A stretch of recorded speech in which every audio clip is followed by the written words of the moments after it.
Yo, what is going on, everybody? It is your boy Grip and Rip Sports Cards back here with another video for you guys today. And in today's video, we are going to be talking about 2024 Topps Series 2 and what Topps needs to do to make this set great. Because I'm telling you right now, this set certainly has the potential to be just that.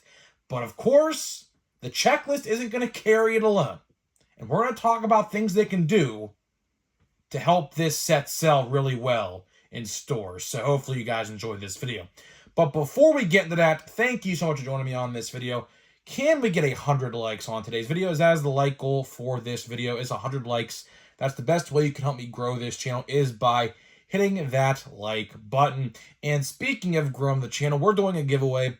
So at 9,000 subscribers, we're giving away hobby packs of the newest baseball release. All you got to do is be subscribed, like this video, turn on the post notifications for all the content on the channel, and last but not least, leave a comment in the comment section of who you think your all-star representative is going to be on your favorite team. And I will pick the winner once we hit 9,000 subscribers. So there is that. And of course, this video and channel are sponsored by SeatGeek.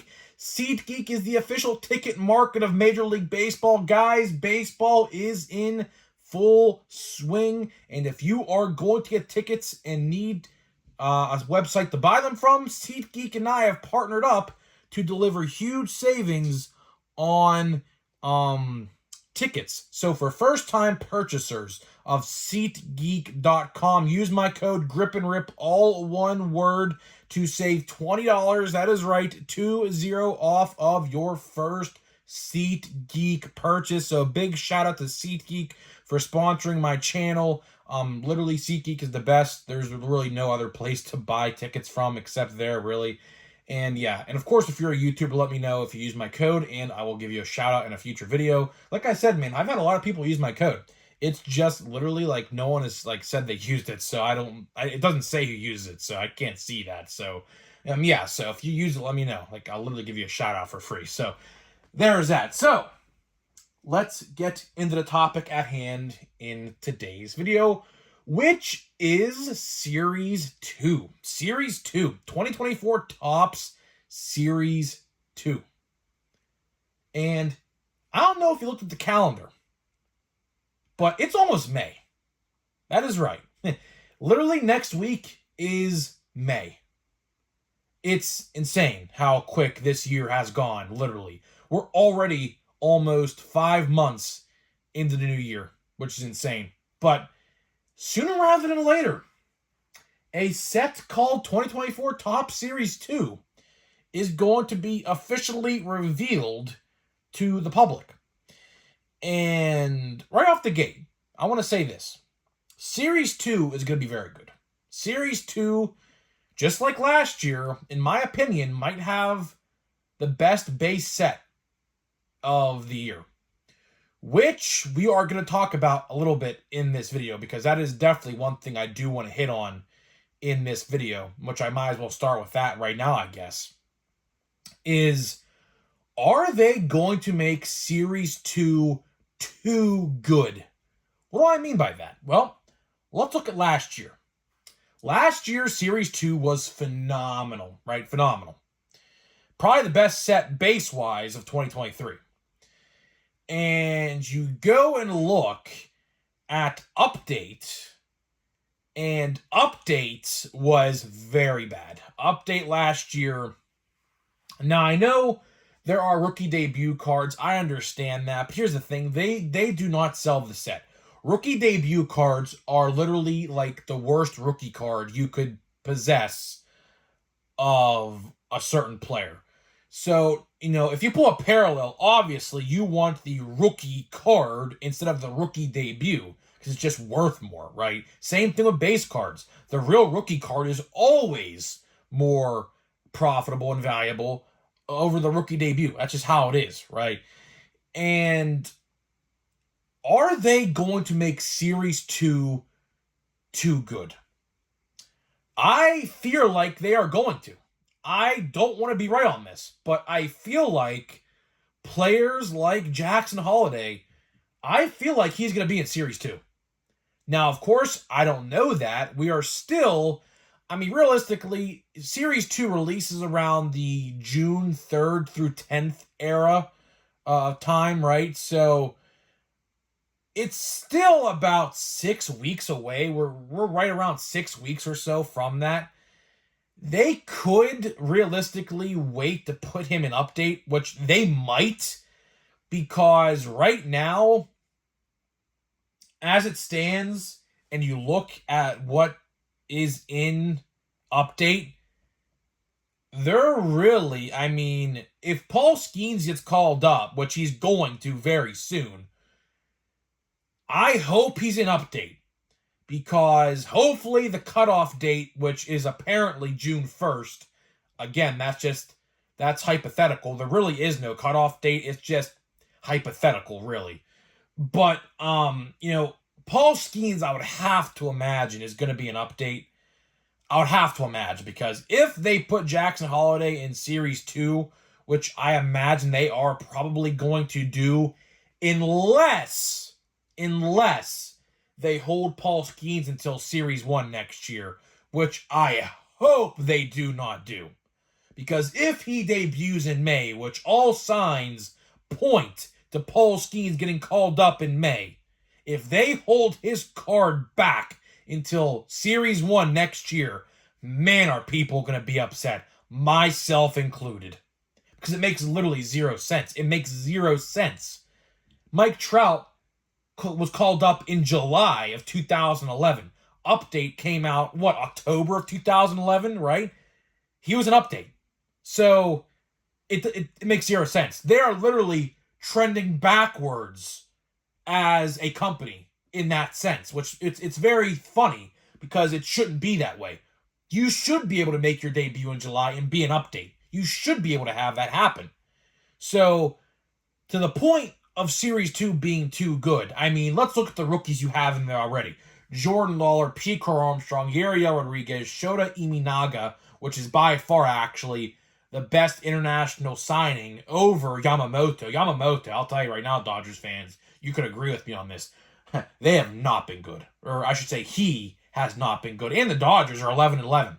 So they actually have underperformed as well.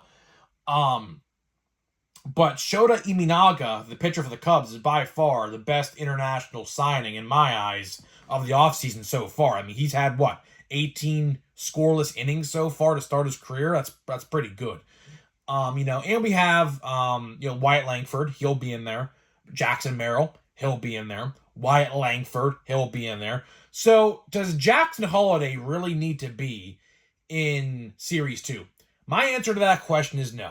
Because let's go back to the Paul Skeens thing. If they hold him back for Series 1, there is literally nobody in update. There is nobody in update that's going to be worth anything of value. And they're going to need somebody to sell that set.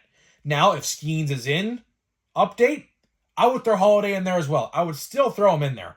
Because like last year with Matt McLain, let's look at last year with Matt McLain.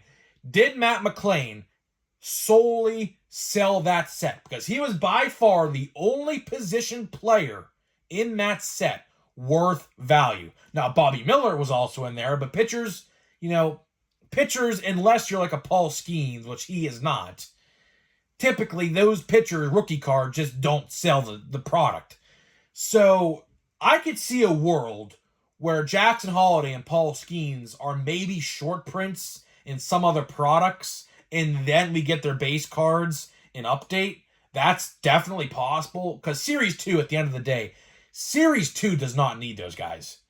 I should say Jackson Holiday, because Paul Skeens, I can tell you right now, he's not making Series 2. He's not. The deadline for Series 2 has come and gone. That's pretty much set in stone. The only guys who are in Series 2, realistically, are the guys who are called up on opening day or in April. So Series 2 is pretty much set in stone. Update is not. So I could see him going either way. But if I was Topps, I would put him in update. So I'll leave that at that. The next thing I want to hit on is what to make Series 2 great is the formats themselves. the formats themselves. What do I mean by that? The fat packs, the hanger boxes, the blaster boxes, the monster boxes, the super boxes, I assume, because last year they didn't have them for Series 2, by the way.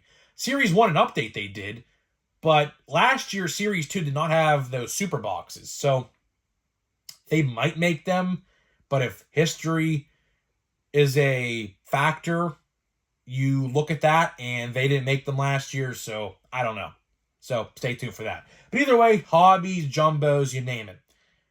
Look at Series 1.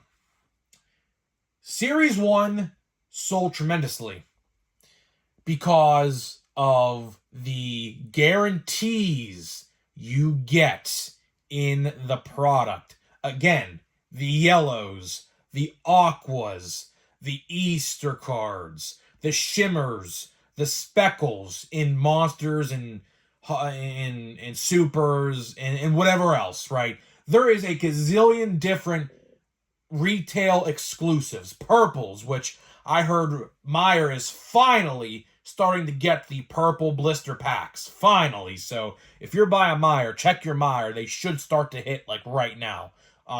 Little late, but better than never, right? So take that, right? But Topps needs to do the same thing again. Now, a question I have been asked, and I guess I'll answer it now because it makes sense to talk about it now, is are the Fanatics blasters going to return for Series 2? Well, for content's sake, I hope they do. I hope they do. Will they? I don't know. It ultimately, in my eyes, depended on the sale of the Series 1 Fanatics blasters, which I do think the Fanatics Series 1 blasters sold really well. I think they sold really, really well. So I do think they will return. I do. Now, it could just be a one-off for Series 1. I hope not. But getting back to the exclusives, Series 1 did it right.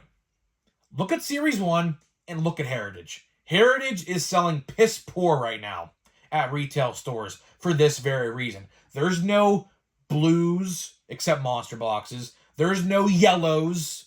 There's no aquas. There's no Easter cards. There's nothing like that, right? And it's showing right now with the sales. Every store I go to, I kid you not, every Walmart or Target I walk into, mounds of it right now. And it's only been out, for 3 weeks? I think, yeah, it's been out for 3 weeks, and there's just so much of it because there's no one wants to buy it, right? So, to not have that same problem with Series 2, you gotta capitalize on the exclusives. Believe me, as a marketing, I've had my fair share of experience with marketing, right?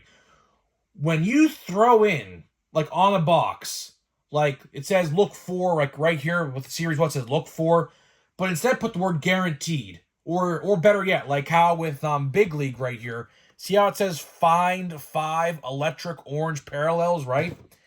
They need to do the same thing with Series 2. Yellows, I do believe, for hanger boxes are going to be a thing. I think that is the common factor. I think that is the norm now.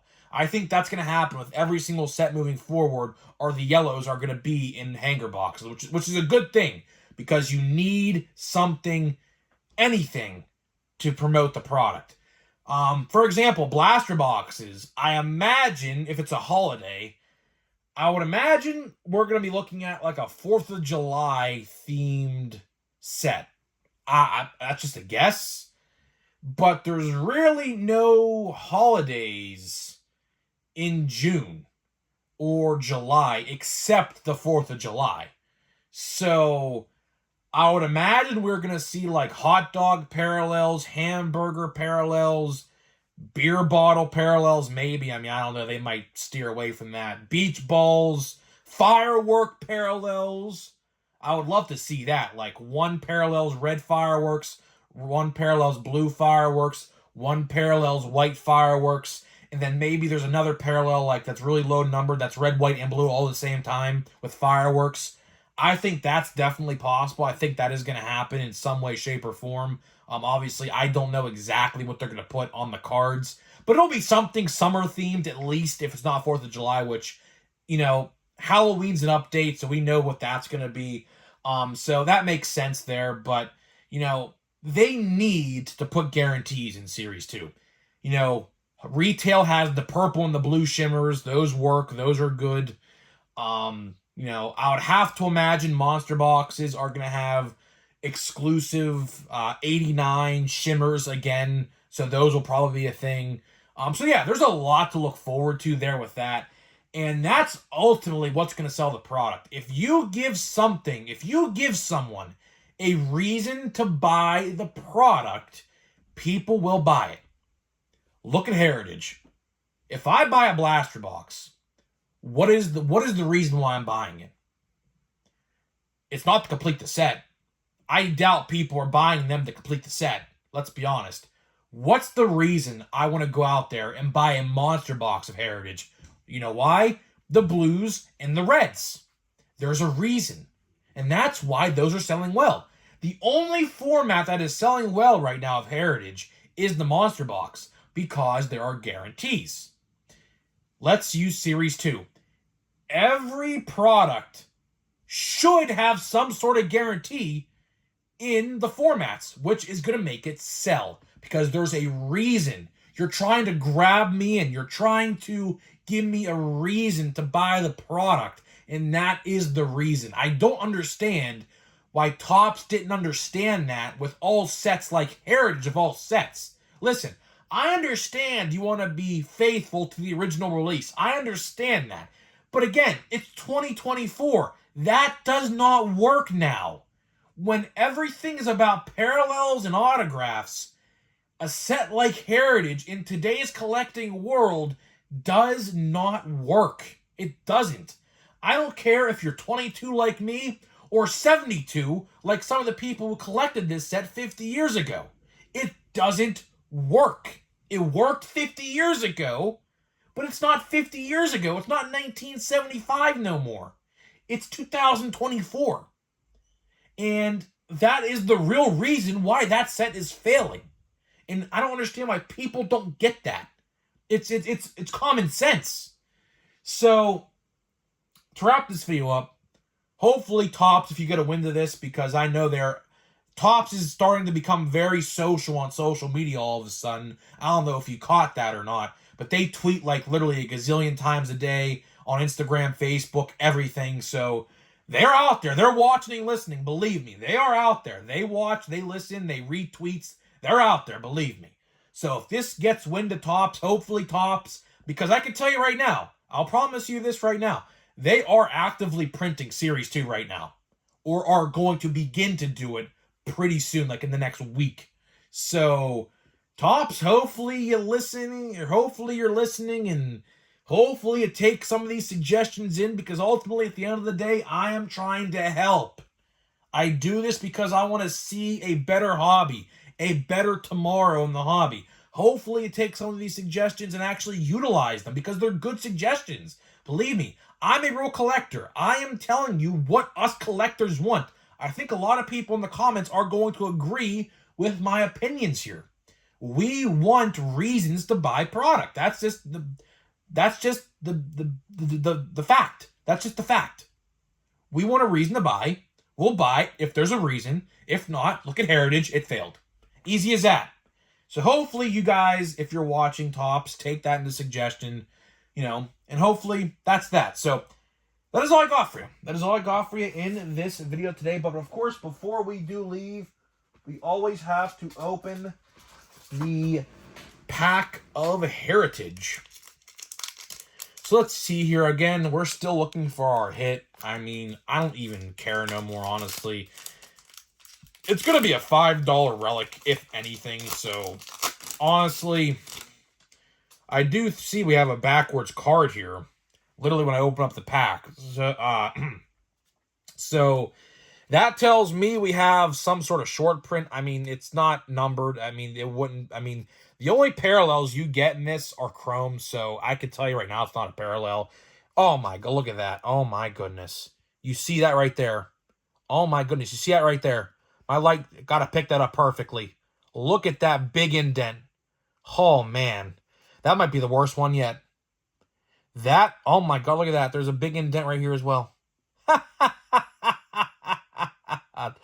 Oh, look at that. That is, wow. I mean, it's a big line. Man. I mean, wow. Okay. Okay. I'm not even going to look at the rest of these. I don't really care. Nice print line on Colin Selby. There's actually a print line here and here. What is this? Are we cutting pizzas now, Topps? What are we doing? We cutting pizzas?